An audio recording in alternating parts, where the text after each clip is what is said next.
evening, everybody. Welcome to the executive and welcome to officers, and thank you.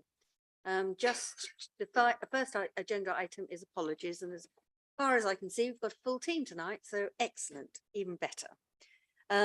Just to clarify, we are being live webcast or YouTubed or wherever we are with whatever system we are on at the moment.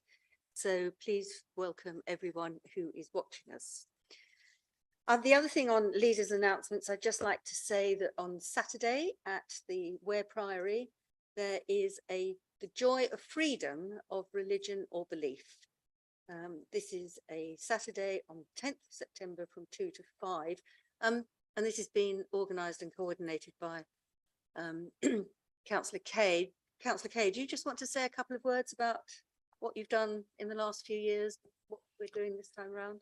Yeah, I mean, this particular event follows on from a government conference that took place in early July and involved people from different religions, including the Archbishop of Canterbury, the chief rabbi, and a well-known Muslim sheikh. And it really to express how in a liberal democracy we are able to, take part in our own religions or indeed in no religions and whatever our beliefs are. And we shouldn't necessarily take that for granted. We have run something quite similar in Ware and Bishop Stortford before, and there will be a number of community groups, religious groups represented there. And there will also be a learning difficulties drama group joining us. Tibetan Buddhists will be singing. There will be music from the Baha'i group from Bishop Stortford, and that takes place at Fletcher's Lee between 2 and 5 on Saturday afternoon. Excellent. I was lucky enough to go to the last one you held in Bishop Stortford, and it was stunning. And yes, it was very good. If everyone who's watching is able to go, I would thoroughly recommend it as extremely interesting, cross-cultural. Everything that is so good about being in East Herts. Yeah, I mean, with the group that's been involved in organising it, living together in East Herts, it really says what it is. It is all about living together and different community groups meeting up. Yeah. Okay, great. Agenda item 3 are the minutes. We have 2 sets of minutes, one from the 4th of July and one from the 12th of July, which start on page 5 and go through to page 20. Please can I ask if there are any comments or questions on these minutes? Okay, I'm very happy to propose them. Can I have a seconder, please? I'm happy to second those. Excellent. All those in favour? All those against? Any abstentions? Thank you very much. Do we have any declarations of interest, either from those executive members or any backbenchers? No declarations of interest. Thank you very much indeed. Now I'm going to ask your indulgence that in fact we now take agenda item 6 first, which is the Much Haddam neighbourhood plan. We have a councillor here who will wish to speak, and I think it would be courteous of us to allow him to get some part of his evening. So this will be presented by Councillor Goody. Thank you, Leader. The neighbourhood plan referendum took place on the 23rd of June, with 80% of those who voted supporting the plan.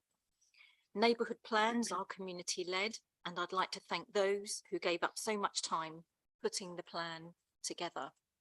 I think Councillor Devonshire would now like to speak. Thank you, Leader. Much Haddam Neighbourhood Plan started its journey way back in 2015. Neighbourhood Plan Steering Group was formed, led by Parish Councillor Ian Hunt, the chairman of this group. The initial timeline, in hindsight, very ambitiously, was 18 months. The steering group consisted of a core group of 6 volunteer residents and 2 parish councillors, supported by many residents and community groups who stepped up to provide resources as and when needed, whether it was managing the website, providing display boards for consultations, supplying photographs, or providing for refreshments. The list is endless, and my thanks go to each and every one of them.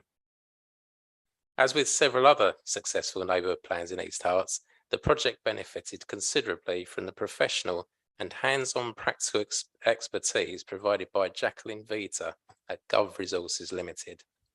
The planning team at East Herts were always helpful, from sharing presentation duties at that very first public meeting back in 2015, all the way through to advising on making the final web version accessible to all.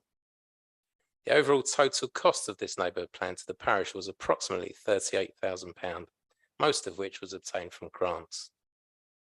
The result is a fantastic sustainable plan for a minimum of 54 new homes, all within easy walking distance to the centre of the village, and the designation of 6 local green spaces and 14 priority views. My special thanks go to Councillor Ian Hunt, whose professionalism and perseverance saw this plan through to the fruition. Thank you. Thank you very much, Councillor Devonshire.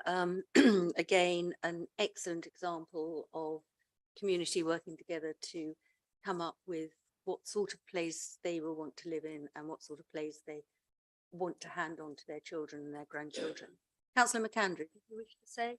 Yeah, I fully concur with Councillor Devonshire on this, and being a county councillor for the area, I fully appreciate the very difficult journey that Ian Hunt had to travel to get this outcome, and I think he and his team deserve all the credit for the work that they've done. Thank you. Here, here. Okay, so we have, Jan, you're proposing this? So unless there are any questions, I would like to go straight to the recommendation. Okay, the recommendation is at A, the Much Hadham Neighbourhood Development Plan 2019-2033, as detailed at Appendix A to this report, be formally made. The seconder? Yeah, happy to second. Excellent, thank you, Councillor McAndrew. All those in favour? Anyone against or abstaining? No, so that's carried. So well done, Ian, for sticking with it, and please pass on our thanks and congratulations to the rest of the team for doing an excellent job. Thank you. Okay, so if we could now go back to agenda item 5, which is on page 21. This is the Castle Park Improvement Project with match funding contribution via proposed sale of community centre/centres. Councillor Williamson, please. Thank you, Leader. Well, as we all know, the council has been working along with Bishop Stortford Town Council on plans to improve and enhance Sawdust Field and Waitsmore Castle Gardens as the Castle Park project. And as part of that, we successfully secured almost £2 million of funding from the National Lottery Heritage Fund, which will cover the majority of the costs. The council put out invitations to contractors to bid for the works in September last year, but unfortunately there were insufficient bids and at higher than expected prices to be able to move forward, mainly due to higher costs in construction, as we have experienced with our other capital schemes. So we went back out to tender again in December, and this time we attracted more and better quality bids, though the best value price was still £1.5 million over our budget. So we've undertaken a value engineering exercise which has produced some savings, and we have also secured further funding, including an additional £600,000 from the Lottery Fund, bringing the budget gap down to £350,000 to be covered equally between ourselves and the Town Council. All the funding is at risk if we do not proceed. As we cannot borrow, we need to find other ways of raising the money. Our discussions with the Town Council have produced an offer to purchase the Bishop's Park Community Centre for a capital receipt, which would then be used to fund the East Herts share of the shortfall.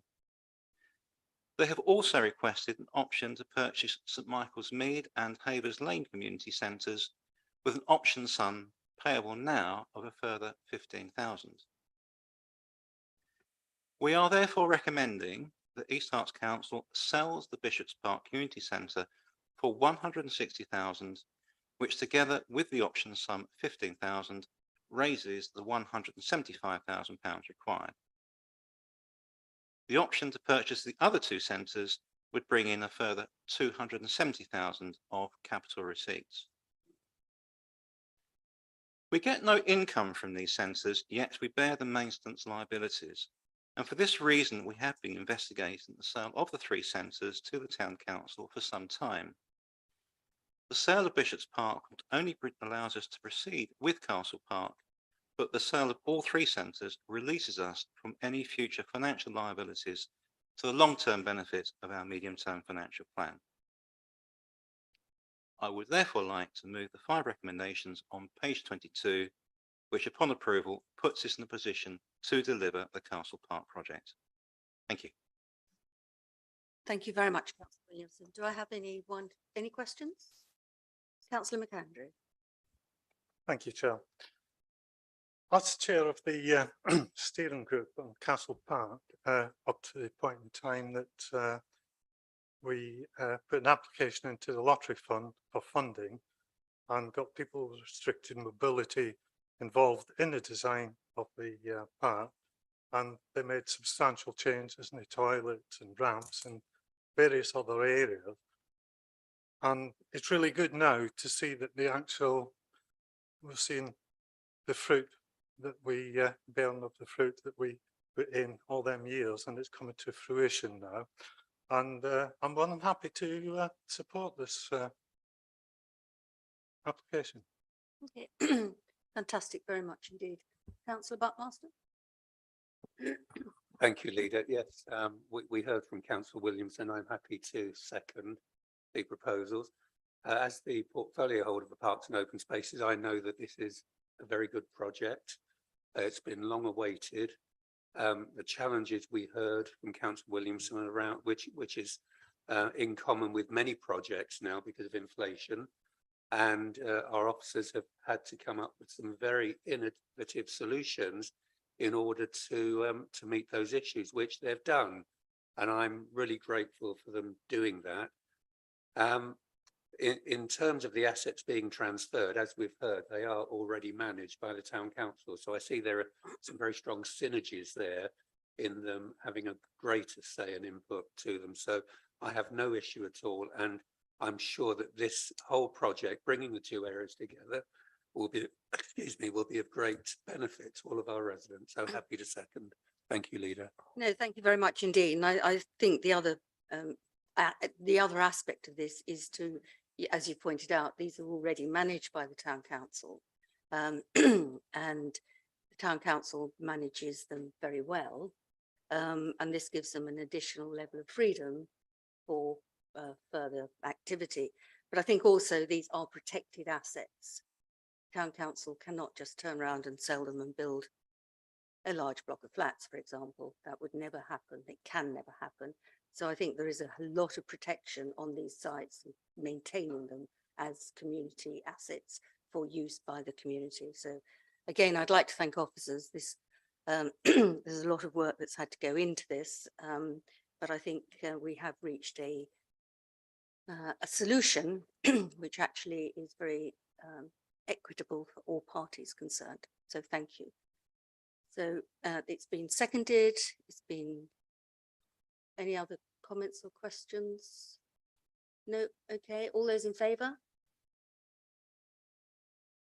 No one's against and no one's abstaining. So thank you very much indeed. I haven't been notified of any urgent business.